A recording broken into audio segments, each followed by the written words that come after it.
But of course, one of our viewers, Olarewaju Omoya, is on Twitter and is asking how much power has been rolled out already for off-grid solutions. Mokta, we want you to answer that. And what's the payment system or operational cost for off-grid solutions? Bring us up to speed on this. Thank you very much. Like I spoke earlier, I spoke a little bit about the energizing economies, which is an off-grid solution to industrial and commercial clusters. I think Jubril asked some questions about more rural areas, and I'll talk about two incentives that are part of the off-grid electrification strategy of the President Muhammadu Buhari administration. The first one I'll talk about is Beyond the Grid. The Beyond the Grid seeks to provide solar home systems to areas which are so far off the grid and they're not clustered enough to allow the building of a mini grid to supply that area. So these are individual solar home systems. 20,000 of those have already been deployed in villages in the north and the western part of Nigeria. And the success rate is very high. People are very happy. They're asking for bigger systems to power their fans and their TVs. The plan is to go as high as 1 million. The Rural Education Agency is also working diligently on that. Now, the second one is the mini grids, which are mostly going to be solar mini grids. The various locations have already been audited. Over 100,000 locations have been audited with the assistance from some developmental financial institutions to see the energy consumption patterns and the peak and base load demands so that the private investors can be allowed to participate in scaling up these mini grids into these over 100,000 villages.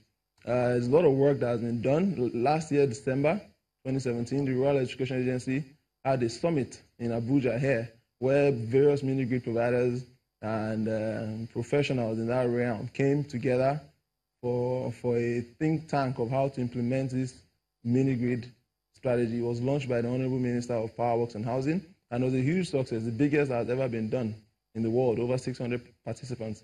So later this year, probably Q3, there will be a rollout, a scalable rollout of mini grids into these over 100,000 clusters around the country, as we keep working also on the solar home systems for places that are even further off the grid that the mini grids are not able to supply to.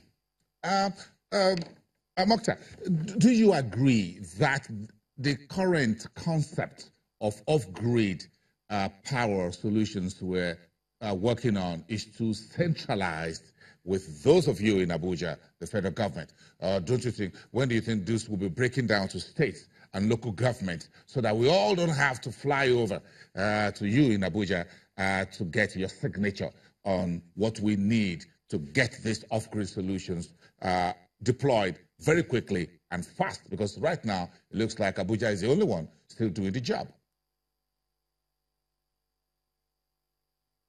Thank you. In 2016, the Nigerian Electricity Regulatory Commission rolled out the mini grid regulation. And the idea of this regulation was to help expand mini grid developers and help them have scalable businesses. Now, the regulation stipulates that if you are building a mini grid under 1 megawatt, you require a permit. Between 0 and 100 kilowatts, you don't require a permit. But between 100 kilowatts and 1 megawatt, you will require a permit, which would protect you in the event that the DISCO expands to that region. So these are the things government is doing to ensure private participants, private sector, are able to participate in the expansion of the mini grids. And this is not just secluded only to Abuja, anywhere in the country. And it is being done. There are various companies that have taken incentive and they're building mini grids in Gombe State, Osun State, and all over the Niger Delta. So it is being done. The mini grids being rolled out by private investors all over the country today. I agree with you, Mokta, but my question really, and the questions folks are asking is that permit or approval, should it be gotten from Abuja? Is it time for us to devolve it, as you have not only in any part of the world, devolve that licensing or that permit to state government or even local governments? I believe the regulator, the NERC, have regional offices all over the country where you should be able to go to and apply for these permits and get them locally. You don't have to come to Abuja, to the head office of the regulator, to get these permits. Okay, let's look at all the other means now of what we are trying to get we need. We talk so much about solar. I'm not sure if we have so much wind in Nigeria. We have a bit of a micro hydro. Then we've got waste. So let's come back to Lagos. I live in Lagos as well as Jubril Karim. So let's, Moksha, step aside for a few minutes. Let's sort this out. Lagos generates the largest tonnage of waste in the entire country, maybe next to Kano, perhaps. I'm not too much on the ground there. But so do you think Lagos State trying to generate more energy off waste is the way to go for urban Nigeria? Well, I think in terms of biomass application for power generation, it's really in favor of Lagos State because we tend to generate a lot of waste right here. And if you look at a similar situation that has been applied elsewhere, for instance, in Ethiopia, there's a biomass plant over there and the first in sub-Saharan Africa. I think if we go in that direction, it's really significant because we will know that, first of all, right now we are dealing with a lot of issues regarding waste disposal. So it wouldn't be a bad idea to then utilize this waste positively.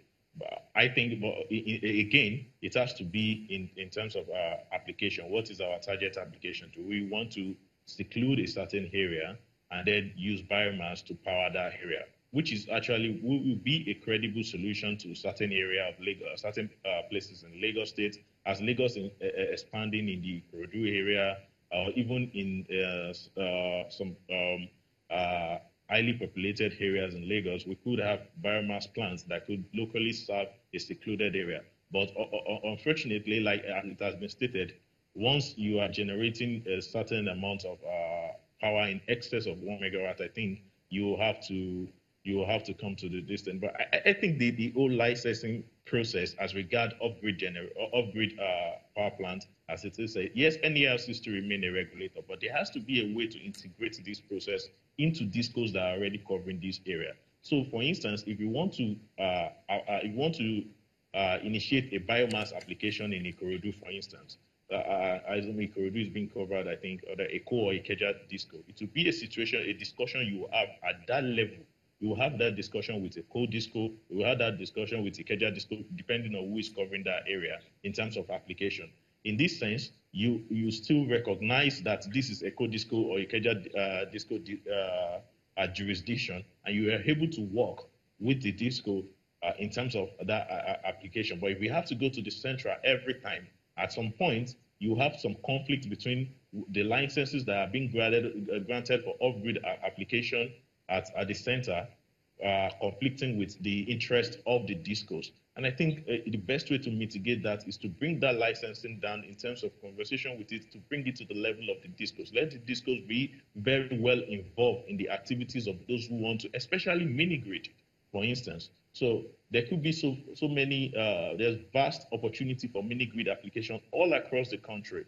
And if we have to base this on centralized licensing or trying to, the DISCOs already knows this area, already know this area, and if they are the best to assess if that is the best solution for that particular area. So to me, central licensing, regulatory oversight of the NERC, yes, it's very good. But in terms of this application of mini-grid, we should bring that power down to the DISCOs level.